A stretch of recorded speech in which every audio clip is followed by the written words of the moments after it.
qoymağa. Belə, ayda 1-2 gün istirahətlə gündə 12 saat işləmək nə dərəcədə qanunidir? Bax, bu da yorucu bir məsələdir ki, əziz izləyicilər, araşdırmışıq. Araşdırmışıq. Mən mağaza satıcı ilə bu yaxında söhbət elədim. 12 saat, 10 saat ayaq üstə dururam dedi. Oturmağa qoymurlardı. Telefon da qoymurlar. Bu nə, mən başa düşə bilmirəm. Bu satıcı insan deyil, yoxsa onun fövqəl qüvvəsi. Biz 3 saat burada dayanırıq, yoruluruq, həqiqətən yoruluruq, fiziki güc olaraq. Yəni insan 12 saat, 10 saat xidmət göstər, maaş 480-500 manat, onun müqabilində oturmaq olmaz. Gəl özün müdür olaraq orada bir 5 saat ayaq üstə dur görüm dura biləcəksən. Yəni insana işgəncə vermək olmaz. Ehtiyacı var, işləyir, balasına çörək aparır deyə ona bu cür əzmək olmaz. İzləyək. Olmaz. Reportajı izləyək əziz tamaşaçılar. Siz isə yazın, işdə sizi nə və yaxud kim yorur? Fasilədən sonra birlikdəyik. Mütləq görüşəcəyik. 12 saatlıq iş qrafiki, ayda cəmi 1-2 gün istirahət, fiziki və psixoloji yorğunluq, qarşılığında isə dəyərini verməyən bir maaş təklif olunur. Söhbət internet resurslarında paylaşılan iş elanlarından gedir. Bəs doğrudanmı bu şərtlərlə işləyənlər var? Dostumda olub, yoldaşı işləyib, butikdə işləyib, 350 manat maaş verirlər, 12 saat iş, ayaq üstə. Qoymurlar, oturanda da pulundan kəsirdilər. İstirahəti necədir? Ayda 2 dəfə, 1 dəfə belə verilir də. 12 saat işləyirlər.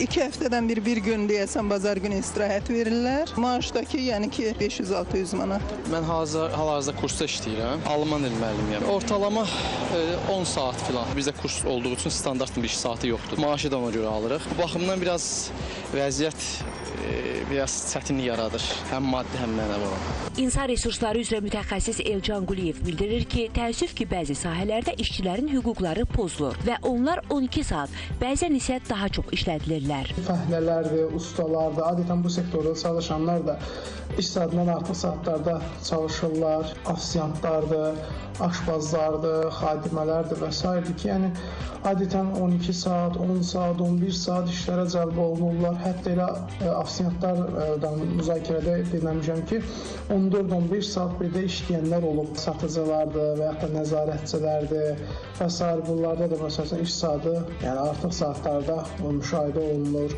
Sonra sürücülərdə nümunə gətirmək olar. Vəkil Elminaz Qafarova bildirir ki, işçilərin gündə 8 saatdan artıq fasiləsiz və ayaqüstü işləməsi, üstəlik ayda cəmi 1-2 dəfə istirahət etməsi onların hüquqlarının ciddi şəkildə pozulması deməkdir. O deyir ki, sahibkarlar bu qanunsuzluğu bilirlər və buna görə də bəzi işə götürənlər 12 saatlıq iş rejimini rəsmi əmək müqaviləsində göstərmirlər. Mağazada işləyən hər hansı bir satıcının daimi olaraq gündəlik 12 saat işlənməsi müstəsna hal hesab edilmir. Təəssüf ki, çox işə götürənin özü bununla bağlı yetərincə məlumatlı olur ki, bu pozuntudur. Onlar qeyd olunmur. Əmək müqaviləsində 8 saat qeyd olunur, amma qeyd etdiyimiz kimi iş vaxtından artıq bir iş yaranarsa, bununla bağlı ya əmək müqaviləsində öncədən hansı hallarda bu mövcud ola bilər, onlarla bağlı bəndlər nəzərdə tutulmalıdır. Əgər nəzərdən tutulmursa, bu hal sonradan yaranırsa, bununla bağlı əmək müqaviləsinə əlavə şəklində yeni əlavələr olmalıdır və mütləq qaydada burada işçinin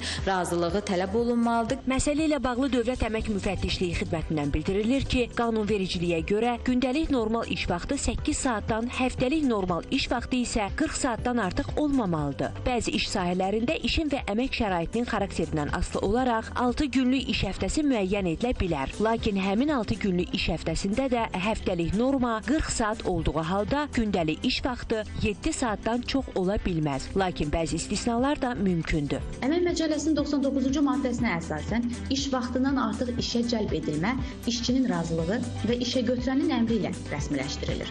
Təbii fəlakətin, istehsalat qəzasının və digər fövqəladə hadisələrin qarşısının alınması, onların nəticələrinin aradan qaldırılması, hərbi vəziyyət rejiminin təmin edilməsi, habelə tez korlanan malların itkisinin qarşısını almaq məqsədi ilə Əmək Məcəlləsi ilə müəyyən olunmuş qaydalara əməl olunmaqla işçinin iş vaxtından artıq işlərə cəlb edilməsinə yol verilir. Əmək şəraiti ağır və zərərli olan sahələrdə bütün iş günü ərzində iş vaxtından artıq işlərin müddəti 2 saatdan çox ola bilməz. Qurumdan bildirilir ki, əmək hüquqları pozulan şəxslər Dövlət Əmək Müfəttişliyi xidmətinə elektron qaydada sosial Sosial şəbəkələr vasitəsilə müraciət edə və yaxud Əmək və Əhalinin Sosial Müdafiəsi Nazirliyinin 142 çağrı mərkəzi ilə əlaqə saxlaya bilərlər. Aylin Rəsulzadə, Üzeyir Ağayev, Aytən Fehruz, Xəbər Ertəsi.